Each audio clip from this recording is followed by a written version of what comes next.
I was taking a long road trip with my close friend Carter to meet up with some of our old college buddies. The journey was going to be a tough one, around 15 hours on the road, but with the two of us switching off, we figured we could handle it in one continuous drive. I took the wheel first, and after about 4 hours, Carter swapped in. The plan was for me to get some rest while he drove, but no matter how hard I tried, I just couldn't fall asleep. I don't know what the issue was, but I couldn't relax enough to drift off. So, when it was my turn again, I was already pretty drained, maybe even worse off than before Carter started. I could still keep my eyes on the road and focus, but I completely missed something important, the gas gauge. We were in Carter's old Chevy, which didn't have one of those digital reminders to warn you when the fuel is low. Just a plain meter I hadn't paid any attention to. I didn't realize how close we were to empty until the car began sputtering. That's when it hit me. We were out of gas. Carter woke up instantly as I pulled onto the shoulder, and he quickly started searching his phone for the nearest gas station. But not even half a minute later, the car refused to accelerate anymore, and I had no choice but to stop completely. I felt unbelievably dumb.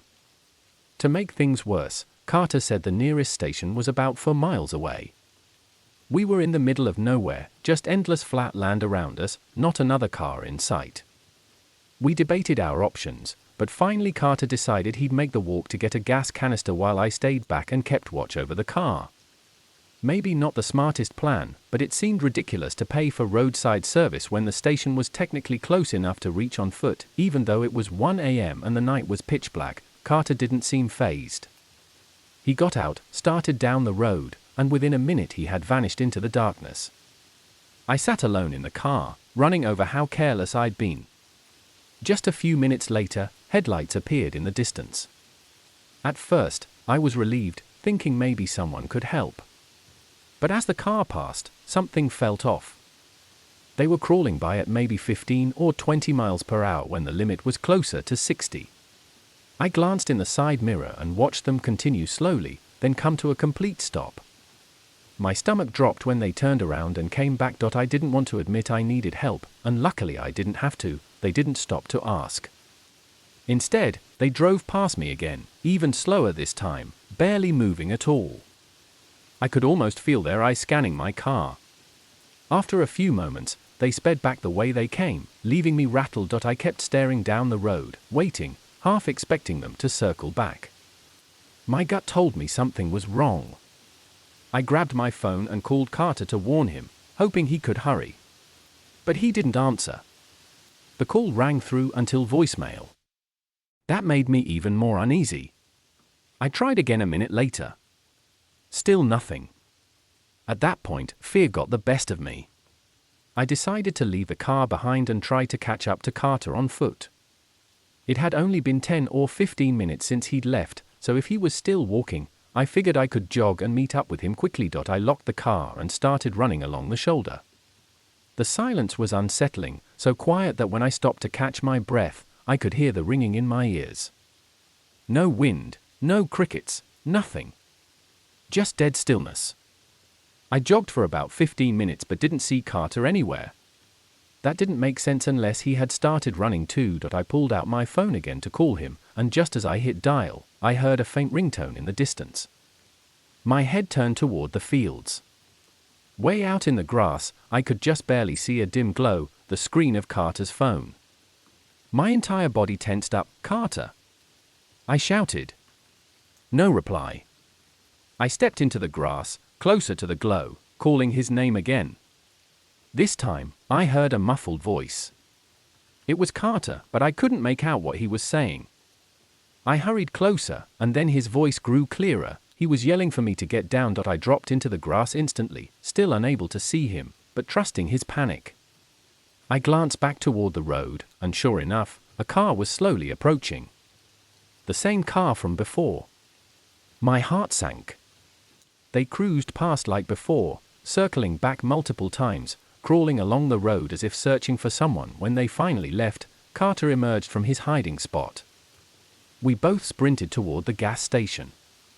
Along the way, he explained what happened. The driver had actually pulled over and tried to coax him into the car. The man's demeanor was disturbing, blatantly threatening. When Carter refused, the guy stepped out, forcing Carter to take off running. The man must have assumed he'd keep to the road, so he returned to his car to chase him. But Carter dove into the grass to hide. In the process, his phone flew from his pocket, leaving him crouched in the dark, too scared to move. Eventually, we made it to the station safely and contacted the police. We gave them a full description of the man and his car, but they never located him. The whole thing shook me badly. To this day, I feel guilty knowing it was my mistake that put us in that terrifying position. One thing's certain, I'll never ignore the gas gauge again. This happened back in 2014. At that time, I almost never went on road trips since it was tough to take multiple days off just to drive, plus even more time to actually enjoy being away. But during that year, I was between jobs when my family started planning a surprise party for my dad's 50th birthday.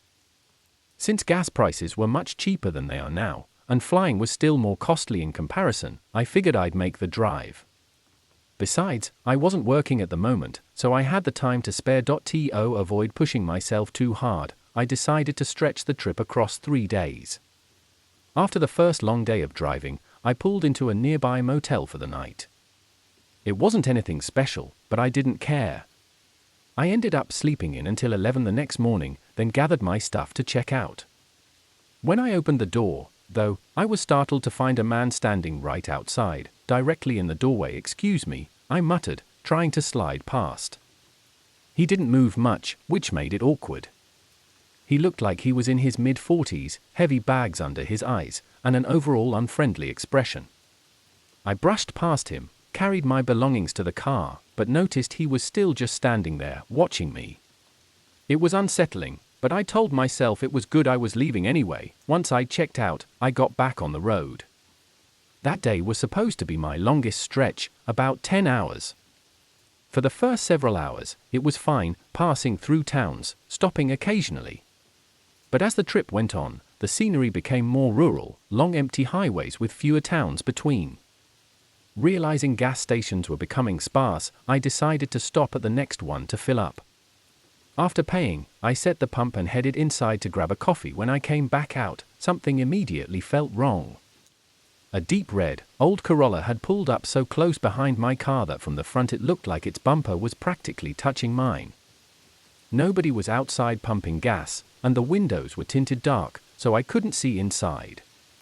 But I had that unnerving sense that someone was watching me from behind the glass. I quickly finished fueling, got back into my car, and pulled away. Almost immediately after, the Corolla followed. They hadn't even stopped to get gas. As I merged onto the highway, I kept an eye on the mirror. The car stayed behind me for a while, though a few vehicles back, so I tried to brush it off as coincidence. Eventually, as the sun went down and fewer cars were on the road, I stopped noticing it. Another 4 hours passed without me spotting it again, and I pretty much forgot about the whole thing. By then, I was exhausted and fighting to stay awake. The closest big city was still a couple hours away, but I really wanted to push through, get a proper hotel there, and maybe check out the city in the morning. I thought about stopping for another coffee, even just to keep myself alert with something to sip on. At the next exit, I pulled off into a lonely gas station, but as I rolled in, I saw the stall lights were out. It was closed. I sighed in frustration but decided I might as well top off the tank anyway. While filling up, I noticed a pair of headlights in the distance coming down the exit ramp. The place already felt eerie, dark, empty, surrounded by nothing but open road. My stomach dropped when I recognized the approaching car. The deep red Corolla. My heart rate spiked. It was like every instinct screamed I was being followed. I hurried to finish fueling, slamming the nozzle back into place. The Corolla came in fast, but instead of pulling up to a pump, it drove right up beside my driver's side door. I scrambled into my seat just in time as the passenger door of their car swung open. A man stepped out and rushed straight to my door, yanking on the handle. I locked eyes with him for only a second, but it was enough to realize it was the same man from the motel. Those cold, sleepless eyes gave me chills. I started the car immediately, and when he realized he couldn't get inside, he stopped tugging. I expected anger or frustration on his face. But instead, He grinned, a wide, unnerving smile, like the whole thing was some sick joke. That grin was worse than if he had screamed at me.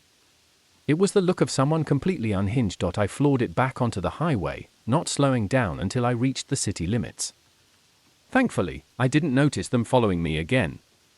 But what really terrified me wasn't just the man, it was the fact that he came out from the passenger side. Which meant someone else had been driving. There were two of them. Whatever their plan was, they were both in on it. They had tailed me for over 10 hours, maybe even since the night before without me knowing. To this day, I still think about that trip.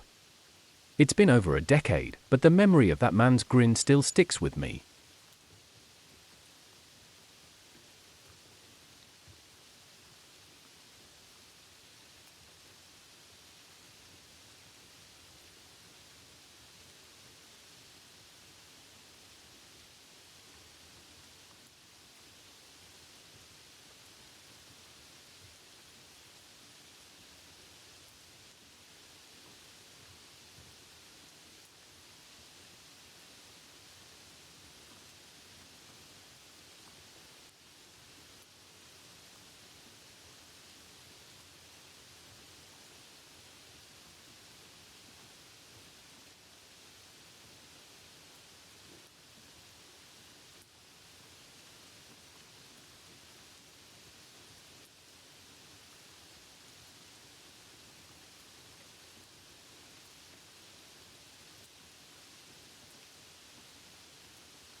A few years back, while I was still in college, I was driving home to spend winter break with my family.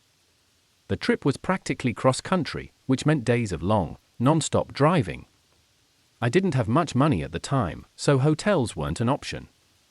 Instead, I brought blankets and pillows, planning to sleep in the car whenever I got too tired. On the second night of driving, around 1 a.m., after more than 11 hours straight behind the wheel, I finally hit my limit.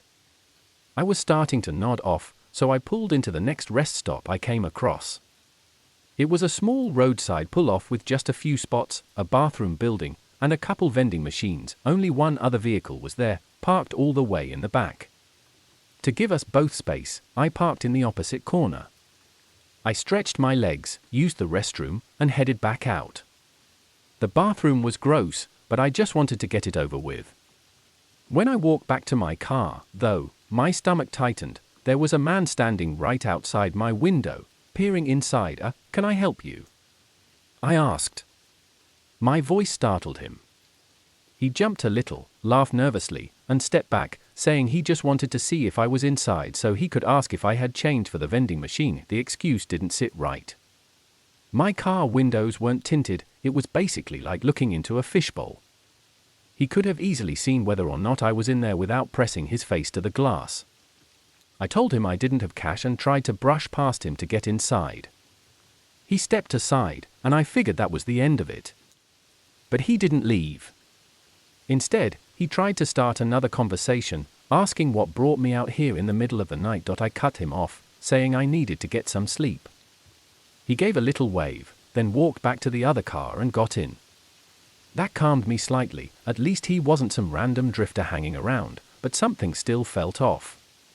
To be honest, though, I was so exhausted I didn't care. I just wanted to sleep. In hindsight, I probably should have left immediately and found another rest stop. But instead, I rearranged my stuff, leaned the seat back, and tried to settle in. My eyes were closed for maybe a few minutes when I noticed faint movement outside. I sat up and looked in the rearview mirror. My heart sank. The man had moved his car right up behind mine, this time much closer. That was enough for me. I knew I wouldn't be able to rest with him there. I decided to cut my losses and drive off, even if it meant staying awake longer. I threw the car in drive and got back on the highway, muttering under my breath about how creepy that guy was.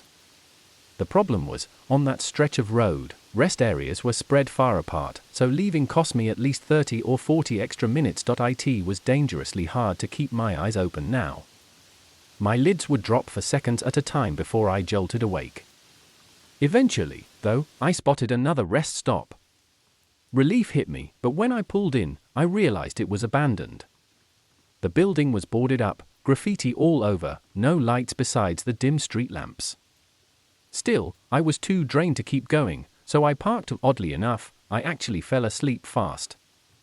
I think I got a solid 2 hours before being jolted awake by a loud crash against my car. The whole vehicle shook. Disoriented, I whipped around to see headlights parked directly behind me. Then, in the right mirror, I caught sight of a figure standing next to my car, holding a metal baseball bat. Before I could react, he swung again, smashing my rear window. My heart pounded as I fumbled for my keys, yelling, "What the hell?" The man stepped closer to the passenger side. That's when I saw his face, and instantly recognized him.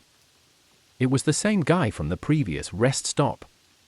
He wore a twisted grin, eyes wide, as he swung the bat against my door repeatedly, shouting "liar" over and over. I had no idea what he meant, or why he was saying it. I managed to start the engine, trembling, and peeled out of there before he could do more. My hands were shaking so badly I could barely dial 911, but I did, telling the dispatcher what happened as I drove. I met with an officer at a nearby gas station, where they inspected the damage. 2 windows shattered, dents all over the side, and I hadn't even realized my back tire had been slashed and was nearly flat. Another officer went to the abandoned rest stop, confirmed the damage, but of course the man was gone. They put out a notice with his description and the car, but nothing came of it. I ended up stuck in a nearby town for a few days while my car was repaired. Luckily, I eventually made it home safely. But what haunts me most is how irrational the whole thing was. That man seemed to lose his mind over something as simple as me not giving him cash, or maybe just not talking to him. The idea that I could have been killed that night over something so meaningless still sends chills through me.